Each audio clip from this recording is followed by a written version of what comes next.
Jai Shri Mahakal. Welcome back to another short video. What I make and what I eat हे आजपासून मी चालू करते. आज फक्त वॉट आय मेक ही व्हिडिओ येणार आहे. उद्यापासून what I make and what I eat in a day ही व्हिडिओ चालू होईल तुमच्यापर्यंत अशा व्हिडिओ येत राहतील. सो इथे मी पनीरला स्क्वेअरमध्ये कापले. स्क्वेअरमध्ये कापताना जो एक्स्ट्राचा भाग आहे तो मी बाजूला ठेवला आहे, का ते पुढे कळेल तुम्हाला. पनीरला मधून कट मारून मस्त मीठ लावून बाजूला ठेवून द्यायचं. त्याच्यामध्ये जे स्टफिंग घालायचं आहे आपल्याला त्याची तयारी करूया. काजू घेतले, पिस्ते घेतले, बदाम घेतले, याची बारीक पावडर करायची आहे. जे पनीर उरलेलं होतं ते कुस्करून घेतले. आलं मस्त ठेचून घालायचं. हिरवीगार मिरचीचे बारीक बारीक तुकडे करून ते घालायचे आहेत. याची अमेझिंग टेस्ट आहे. ते बारीक हिरवीगार चिरलेली कोथिंबीर घालायची आहे आपल्याला. आणि जी पावडर केली होती आपण काजू बदाम पिस्त्याची ती घालायची आहे. गरम मसाला घालायचा आहे. जिरे मस्त हातावर चोळून घालायचे. आता जे मी दाखवते तेच मी बोलून दाखवते. मला याच्यावरून खूप ट्रोल केलं जातं. सो चवीनुसार मीठ घालायचं. याला सगळ्याला मिक्स करून याचं एक छान बाइंडिंग तयार करायचं आहे.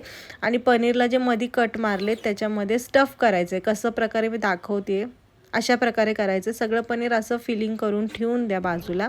आता आपण ग्रेव्हीची तयारी करूया. रफली चॉप कांदा चॉप करताना माझ्या डोळ्यातलं पाणी बघितलं असेल तुम्ही. एका कढईमध्ये 1 चमचा तूप घ्यायचं आहे.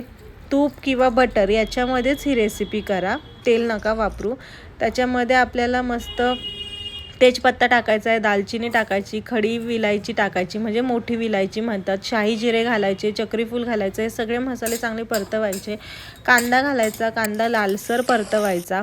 त्याच्यानंतर हिरव्या मिरच्या घालायच्या, लसणाच्या पाकळ्या घालायच्या, काजू घालायचे आणि मग टमॅटो घालायचे. टमॅटो आता चांगले परतून द्यायचे. मी चांगले परतून दिलेत. लालसर टमाटरच्या म्हणजे मऊसर तर परतून दिले मग पाणी घातलं आहे.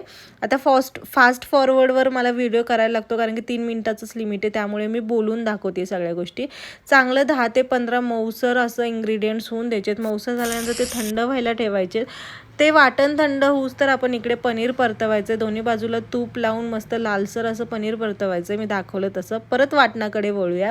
वाटण आता मस्त गार झालेलं आहे. म्हणजे जे इन्ग्रेडियंट्स आहेत आपले ते गार झाले. त्याच्यातले खडे मसाले काढून टाका. त्याचा फ्लेवर उतरला आहे त्यामुळे काढून टाकलं तरी पण चालेल. याची एक फाईन पेस्ट करा. रेस्टॉरंट स्टाईल तुम्हाला ग्रेव्ही हवी असेल तर ही जी आपण ग्रेव्ही केली आहे, पेस्ट केली आहे, ती चाळून घ्या चाळणीतनं. कढईमध्ये टाका. चवीनुसार मीठ घाला, हिंग घाला. एक उकळी येऊन द्या छानसर.